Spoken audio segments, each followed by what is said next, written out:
Hello दोस्तों, तो स्वागत है आप लोग सभी लोगों का। तो आज हम क्लास 10th के प्रीवियस ईयर क्वेश्चन करेंगे। जो क्वेश्चन एक है जो 6 नंबर का आता है, ठीक है। इसमें क्वेश्चन दिया है एक खोखला गोला जिसकी बाहरी त्रिज्या 8 सेंटीमीटर और आंतरिक आंतरिक व्यास 4 सेंटीमीटर दिया है। तो हमें क्या निकालना है? तो जिसको पिघलाकर शंकु बनाया जाता है, जिसके आधार का व्यास 8 सेंटीमीटर और तो शंकु की तिर्यक ऊंचाई तथा वक्रपृष्ठ ज्ञात करें। हमें खोखला गोला दिया है जिसका बाहरी व्यास 8 सेंटीमीटर दिया है और आंतरिक व्यास 4 सेंटीमीटर, जिसको क्या क्या पिघला कर एक शंकु बनाया जाता है जिसका आधार कितना आता है? 8 सेंटीमीटर। तो हम यहाँ पर देख लेंगे बाहरी व्यास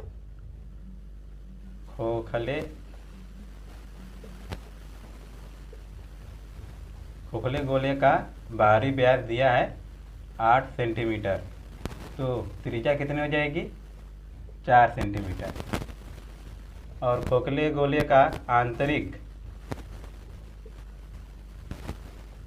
व्यास दिया है 4 सेंटीमीटर। तो आंतरिक त्रिज्या R2 कितनी हो जाएगी? 2 सेंटीमीटर। तो खोखले गोले का आयतन का फार्मूला क्या होता है? खोखले गोले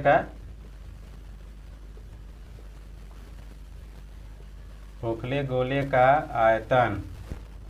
आयतन कितना होता है? 4/3 पाई R1 का क्यूब, बाहरी त्रिज्या माइनस आंतरिक त्रिज्या का क्यूब। तो यहाँ पर आ जाएगा 4/3 पाई। R1 का मान कितना दिया है? 4 सेंटीमीटर। 4 का क्यूब माइनस R2 का मान 2 का क्यूब बराबर यहाँ पर आ जाएगा 4/3 पाई। 4 का क्यूब 64 और 2 का क्यूब 8। तो कितना आ जाएगा? 4/3 पाई। 64 में से 8 हटाओगे तो 56। तो ये गोले का आयतन आपका आ गया 4/3 पाई इंटू 56, ठीक है। तो अब हम आगे देखेंगे शंकु बनाया जाता है। यहाँ पर ऐसा सवाल जब भी होगा, जब दो चीज़ें दी रहेंगी, जैसे गोला दे दिया, शंकु दे दिया, तो इसमें क्या रहता है कि हम उसी गोले को पिघलाकर बना रहे हैं ना शंकु। तो यहाँ पर ध्यान देने वाली बात यह है कि अगर हम उसी गोले को पिघलाकर बनाएंगे तो वही वस्तु बनेगी, तो आयतन क्या रहेगा? समान रहेगा। तो खोखले गोले का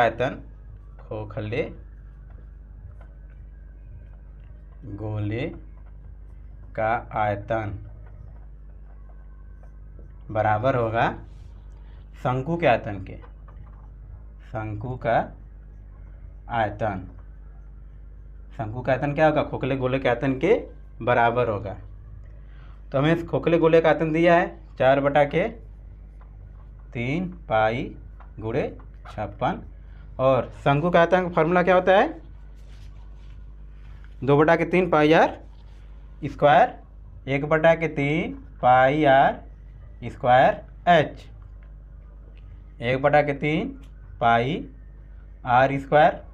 और हमें व्यास दिया है, शंकु के व्यास दिया है। ये शंकु हम बनाते हैं ना, शंकु का व्यास दिया है 8 सेंटीमीटर। तो त्रिज्या कितनी हो जाएगी? 4। तो आर का मान दिया है 4, तो यहीं पर 4 रख देंगे। कितना आ जाएगा? 4 का 4 गुणे 4 गुणे एच का मान हम यहाँ से निकाल लेंगे। और यहाँ पर हम रख देंगे इसका मान 4/3 पाई गुणे 56। यह 1/3 से 1/3 चला जाएगा, पाई से पाई, फिर 4 से 4, फिर 4 से चला जाएगा, 14 चौका 56। तो आपका एच का मान आ गया 14 सेंटीमीटर। तो हमें एच का मान दे दिया है और हमें आर का मान पता चला गया। तो एच दिया है 14, आर हम निकाल ही लिए हैं। आर कितना है? 4। तो तिर्यक ऊंचाई क्या होती है? शंकु की तिर्यक ऊंचाई यल बराबर क्या होता है, अंडर रूट h का स्क्वायर प्लस r का स्क्वायर। तो h कितना है 14 का स्क्वायर प्लस r कितना है 4। 14 का स्क्वायर कितना होता है 196, 4 का स्क्वायर 16। इसे जोड़ने पर कितना आ जाएगा 6 6 12, 9 1 10, 10 1 11, कितना आ जाएगा 112। सॉरी यहाँ पर क्या रहेगा 9 1 10, 212 होगा। हाँ सही है। तो यहाँ से हमें किसका मान आ गया, यल का मान।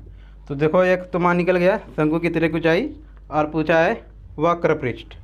तो शंकु के वक्र पृष्ठ का क्षेत्रफल क्या होता है, शंकु के वक्र पृष्ठ का क्षेत्रफल क्या होता है, शंकु का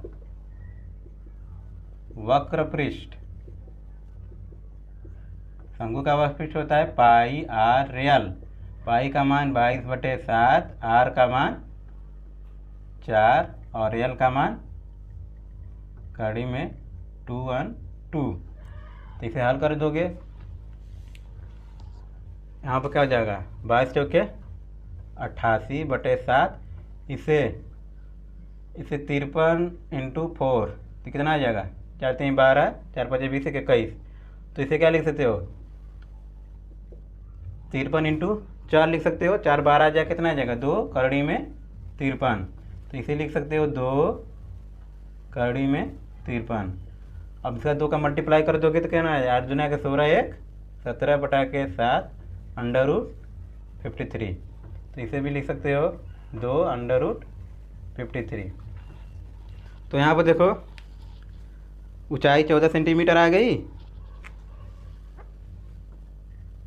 और तिर्यक ऊंचाई 2 अंडर रूट 53, और हमें शंकु का वक्र पृष्ठ 176/7 अंडर रूट 53। तो इसे देख लो एक बार फिर से। हमें पहले सवाल में दिया था खोखले गोले का बायां व्यास दिया था, हमें व्यास दिया था, हम त्रिज्या निकालेंगे तो क्या आ जाएगा 2 सेंटीमीटर, और हमें आंतरिक व्यास दिया था 8 सेंटीमीटर। तो आंतरिक त्रिज्या कितनी हो जाएगी 4 सेंटीमीटर, इसी के आधा हो जाएगी। खोखले गोले का आयतन का सूत्र होता है 4/3 R2 का क्यूब माइनस R1 का क्यूब।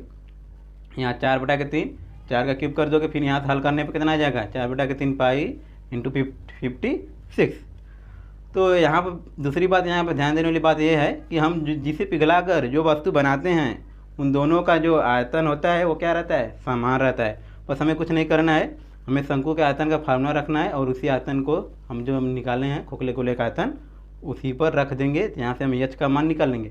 जब हमें एच का मान पता है और हमें आर दिया ही है, आधार दिया था 8 सेंटीमीटर, उसी की त्रिज्या हो जाएगी 4।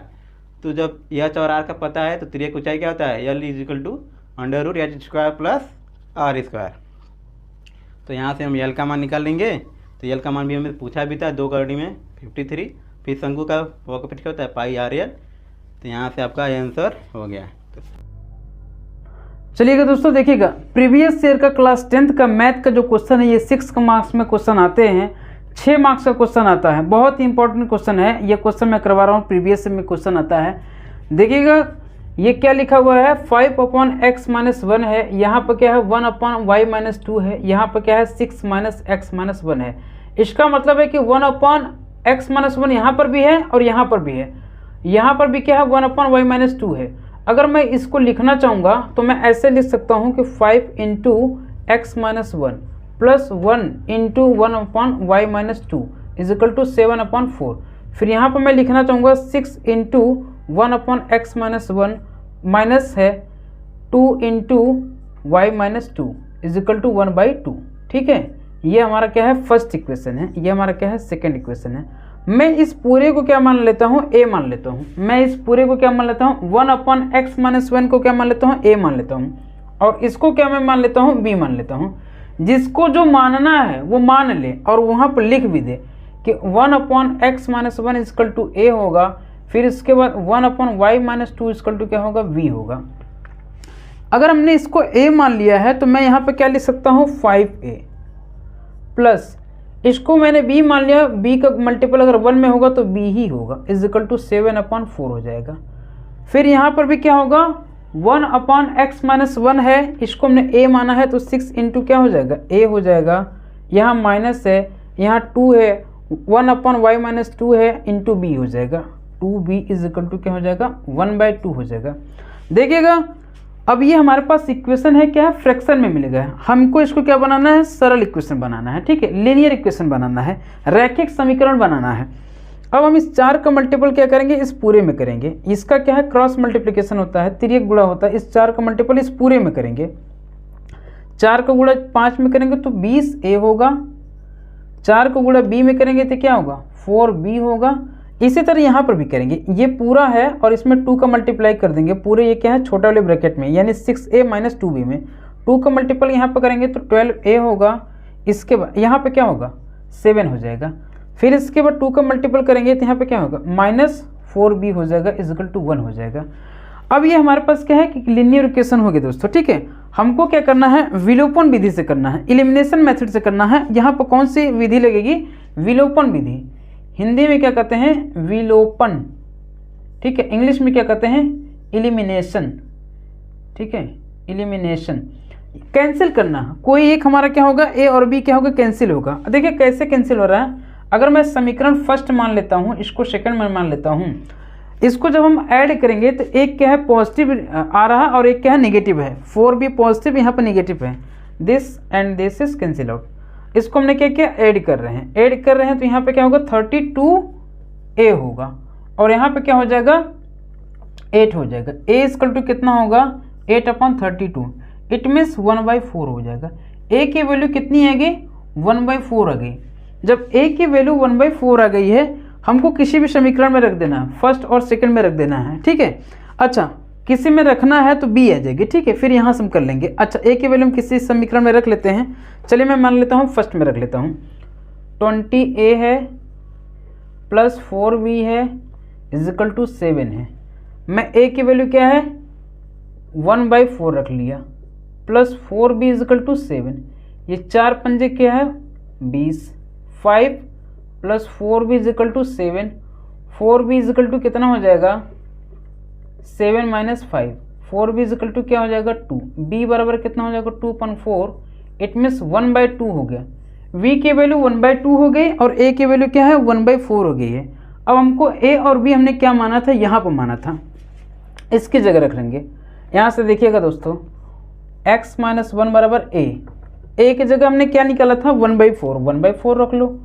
अच्छा फिर इसके बाद क्या है, y - 2 is equal to b की जगह क्या है 1/2, इसका इसमें मल्टीपल कर लो, 4 इज इक्वल टू x - 1 का मल्टीपल इसमें होगा, क्रॉस मल्टीप्लिकेशन तिर्यक गुणा होगा, इस x - 1 का 1 में गुणा होगा तो x - 1 होगा। फिर यहाँ से 2 का मल्टीपल होगा तो 2 हो जाएगा, इज इक्वल टू क्या हो जाएगा y - 2 हो जाएगा। इसके बाद हमारी तीसरी इक्वेशन बन रही है x - 1, x बराबर कितना आ रहा है, तीसरी इक्वेशन नहीं बनेगी। x बराबर क्या मिलेगा, ये बराबर इधर आ जाएगा तो 4 + 1 हो जाएगा, यानी x बराबर क्या आ गया 5 आ गया। x बराबर क्या मिल गया 5 मिल गया। यहाँ पर y बराबर क्या मिल जाएगा, ये माइनस है इसके पास आ जाएगा, ठीक है, 2 + 2 हो जाएगा, ये बराबर किस पर प्लस में हो जाएगा, तो y बराबर कितना हो जाएगा 4 आ जाएगा। ये 4 और 5 आपका आंसर आ जाएगा। x और y पूछा जा रहा था, यही आय का आंसर आ जाएगा। ठीक है दोस्तों, इस वीडियो को देख लीजिएगा, कर लीजिएगा क्वेश्चन को। अच्छा देख लीजिएगा, इसका स्क्रीनशॉट ले लीजिएगा। ठीक है, देखिए यहाँ पर 4 की जगह 5 होगा। ठीक है, आंसर आपका सही आ रहा होगा, लेकिन 4 की जगह क्या होगा 5 आ गया। ठीक है, कभी कभी मिस्टेक हो जाते हैं। ठीक है, चलिए दोस्तों स्टार्ट करते हैं दूसरा सवाल। आगे सवाल है, दो क्रमागत सम संख्याएं ज्ञात कीजिए जिनके वर्गों का योगफल 340 है। तो मैं क्या दिया है, क्रमागत सम संख्याएं। तो हमें पता है सम संख्याएं क्या होती हैं, सम संख्याएं 2, 4, 6, 8। इसमें क्या होता है, क्रमागत में क्या होता है, क्रम से क्या होती है, जो एक के बाद एक आती है तो उसको क्या कहते हैं, क्रमागत संख्याएं। तो सम पूछा है, तो सम क्या आता है, 2-2 के अंतराल में आता है। 2-2 के अंतराल में आपके देखो 2 है, 2 का अंतराल है, यहाँ पर भी 2 का अंतराल, यहाँ पर भी 2 का अंतराल। तो हम क्या मानेंगे, सम संख्याएं, तो माना क्रमागत सम संख्या। तो पहले हम मान लेंगे x, दूसरी संख्या हो जाएगी x प्लस 2। हम प्लस 2 क्यों लिए, यहाँ से क्या कि दो सम संख्या का अंतराल क्या होता है, 2 2 का होता है। और हमें आगे दिया है सवाल में वर्गों का योगफल 340 है। इनके वर्गों का वर्ग क्या है, x का स्क्वायर और फिर x प्लस 2 का स्क्वायर। इनके योगफल का योग कितना दिया है, 340। तो ठीक है, तो यहाँ क्या करेंगे, x का स्क्वायर प्लस x प्लस 2 का स्क्वायर करेंगे, तो x स्क्वायर प्लस 2 का 4 स्क्वायर फिर 4x बराबर 340। a प्लस बी के फॉर्मूले टूटेगा ना, a square plus B square plus 2ab, तो 2 दूनी के 4x।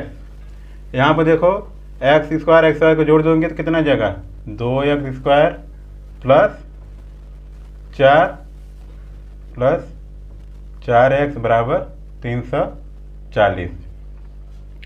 तो ऐसे हम क्या करेंगे, सब में 2 कॉमन दिखाई दे रहा है, तो क्या करेंगे, 2 से भाग कर दो, क्या जाएगा, x square plus 2 plus 2x बराबर 170। 2 को इस तरफ कर दो, क्या आ जाएगा, या फिर इसी को इस तरफ ला दो, तो एक्स स्क्वायर प्लस 2x और 170 इधर आएगा, क्या माइनस, और ये प्लस 2 है तो कितना आ जाएगा, माइनस 168 बराबर 0। इसे क्या करेंगे, ये क्या बन गया आपका द्विघात समीकरण। द्विघात समीकरण क्या करेंगे, हल करेंगे, तो 168 क्या करेंगे, फ्रैक्शन लेंगे, तो 168 क्या करेंगे, ऐसे यहाँ पर निकाल लो। ऐसे सवाल जब ये जो भी दिया रहे उसका क्या करेंगे, फ्रैक्शन कर लो, 2 से काटो 8 में, तो कितना बार मिल जाएगा, 4 बार, फिर 2 से 4 2 फिर 21, फिर कितने बार जाएगा, 3 से 7 और 7 में 1 बार। ऐसे फ्रैक्शन आप लोग किए रहेंगे। गुणनखंड क्या करते हैं, 2 आना चाहिए, जोड़ने या घटाने पर 2 आना चाहिए, गुणा करने पर कितना आना चाहिए, 168। तो 2 2 2 दूनी के 4 8 7 के 21।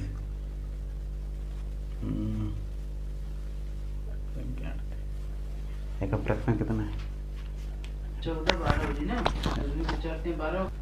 तो यहाँ पर सॉरी फ्रैक्शन बोल रहे थे, क्या होता है, गुणनखंड कर लेंगे। 2 दूनी के 4 और 4 तिहाई 12, 7 दूना के 14, तो 12 और 14। तो क्या लेंगे, एक्स स्क्वायर प्लस 14x क्या लेंगे, माइनस 12x 168 इक्वल टू 0। यहाँ पर क्या करेंगे, एक्स कॉमन कर लेंगे, तो कैसे आप एक्स प्लस 14 फिर माइनस 12 फिर कितना आ जाएगा, एक्स प्लस 14 बराबर 0। तो एक्स माइनस 12 और एक्स प्लस 14 बराबर 0। तो एक्स एक बराबर क्या हो जाएगा, एक्स बराबर 12 और एक आ जाएगा x बराबर माइनस 14। तो माइनस को हम छोड़ देंगे, x बराबर प्लस को लेंगे 12। तो यहाँ पर देखो, तो पहली संख्या आ जाएगी 12 और दूसरी आ जाएगी 12 प्लस 2, तो 12 और 14, ये आपकी 2 संख्याएं आ जाएंगी। ठीक है।